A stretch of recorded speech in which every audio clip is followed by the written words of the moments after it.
Hey, what's going on, guys? It's your boy Freddy. Welcome back to the channel. Today I want to go over my WealthSimple dividend portfolio and show everything that has changed over these last 2 weeks. Some of you may have noticed the lack of videos over these last 2 weeks as I had gone pretty busy with exams, but now that they're over, I hope to continue to put out high quality investing videos and hope to get out at least 2 videos per week. As always, I first want to go over what's been going on in the market, and over these last few weeks, the small cap market has continued to remain choppy and hasn't been able to see the growth that it had been seeing over these last few months, while big name companies like tech companies and basically every other industry has continued to rally, with the S&P seeing new all-time highs almost every single day. The WealthSimple portfolio continues to chug along and has seen steady growth over these last few months. Let's take a look at the portfolio and see what's transpired. Today the portfolio is down $38, and that's actually a drop of less than 0.5%, which is pretty amazing that we are at a point in the portfolio where $40 doesn't drop the value by 1%. This just shows that with consistency and patience, you can have success in the market over the long term, as I initially started this portfolio with just $300. Over the last week, we are up 1% and are up 2% in the last month. We just passed the 1-year anniversary since our first deposit on WealthSimple and are up 18% since that time, which is absolutely crazy. Putting that into context, the average minimum wage across Canada is about $13.50. So that means for simply holding and investing in the market, it's as if we have worked 117 hours.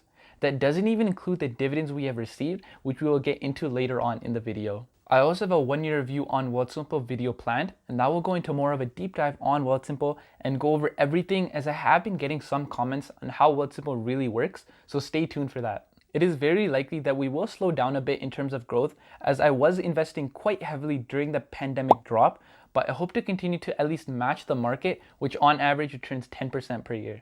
Let's take a look at the new portfolio tracker and see what I've invested in and how everything has grown. So this is just the first rough version of the Investing Solutions Stock and Dividends Tracker.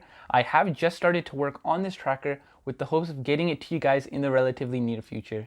My goal with this tracker is to make it as easy and user-friendly as humanly possible, so that if you guys don't have much knowledge with Excel or Google Sheets, you'll still be able to use it without any issues. All you have to do is put in the ticker and the exchange that it sells on. So for example, Bank of Nova Scotia trades on the Toronto Stock Exchange, abbreviated as TSE, and the ticker is BNS.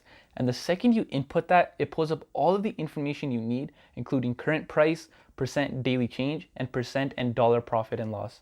In the next version, it will also be able to display all of the dividend information without having to input it, and it will tell you exactly how much in dividends you will receive. I'm also working on having it give your average cost, as it will have a transaction section where you can put in all of your buys and sells and have it fully automated, so you don't even have to cross-reference it with WealthSimple, making it even more hassle-free. Of course, it will have an entire section dedicated to dividend growth, where you can see how much in dividends you are making per month, as well as the overall trend line of that growth. So taking a look at the portfolio, I'm currently invested in 9 stocks on WealthSimple and have been working towards diversifying it through the major industries. Currently, I have the tracker broken down in terms of weighting by how much I am invested in for both US and Canadian stocks. Coming in as the biggest position in the portfolio is VFV, which is Vanguard's S&P 500 index fund. It makes up 37% of the portfolio, and my goal is to have it at around 40% of the overall value.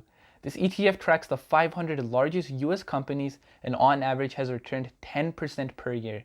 The reason I want to have such a large portion of the portfolio dedicated to this ETF is because it is very consistent and reliable. I know that in the short term there is a potential for it to drop in value, but as long as I consistently invest into the fund, in 15 to 20 years I can look back and see the consistent growth that it saw. This ETF holds companies like Apple, Microsoft, Facebook, Tesla, so a lot of tech companies, as they are some of the biggest companies in the world, but it also has exposure to things like JP Morgan, Johnson & Johnson, and Visa. These 10 companies make up 27% of the overall value of the portfolio, so it is pretty top heavy, but given the growth potential these companies offer, I don't mind. This is one of the only stocks I've added to over the last 2 weeks, and I look to add about 2 to 4 shares per month.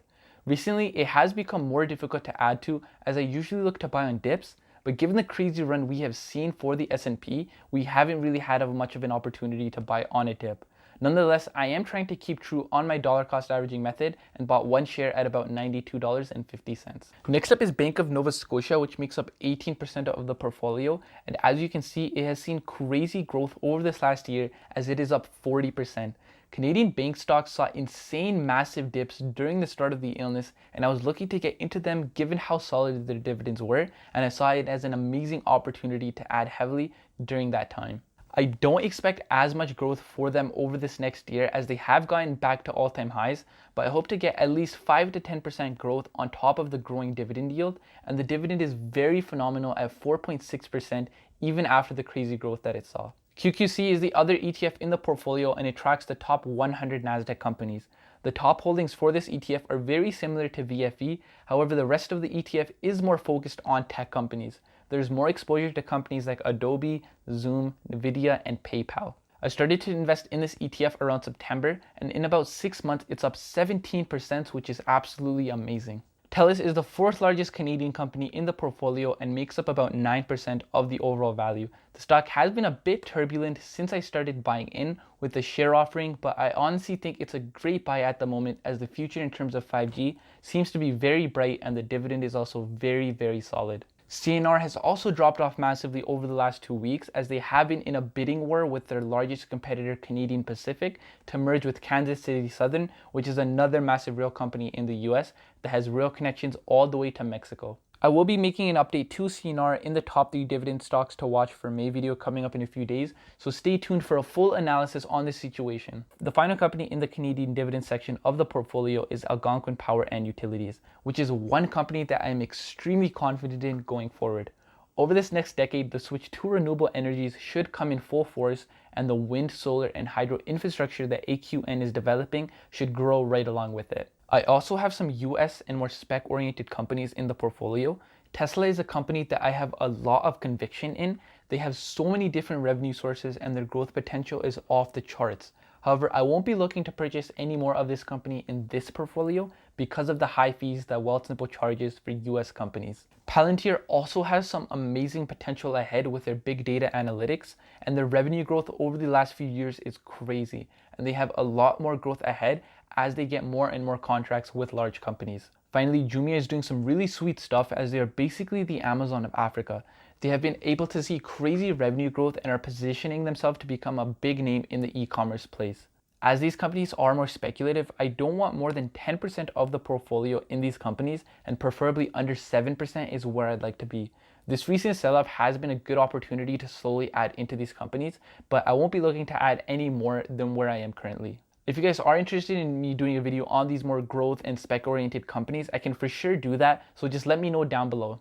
Over this last month, the portfolio has seen quite a few dividend deposits. We saw dividends from all of the big names, including BNS, AQN, QQC, VFV, Telus, and CNR. We got $1.85 from CNR. This company is more oriented towards growth and only has a 1.85% dividend yield. However, there is still a lot of growth ahead for this dividend. We also got a solid $9.65 for Telus, $11 from VFV, and $1.67 from QQC. QQC is almost solely a growth-oriented ETF, so basically any dividend that it does distribute is an added bonus. AQN also saw $2.50 as I don't have many shares of this company yet, but I will be looking to build out the portfolio over the next few months. And BNS gave out a whopping $21.60.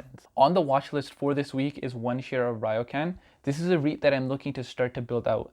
As the reopening of the country becomes more clear, Ryocan offers a lot of potential for growth as people begin to shop more and as more of their projects under construction are completed. Also, I will potentially be looking to add the usual share of VFV. I may hold off this week if it does continue to rally, but if it does get to that $90 range, I will be looking to pick up a share.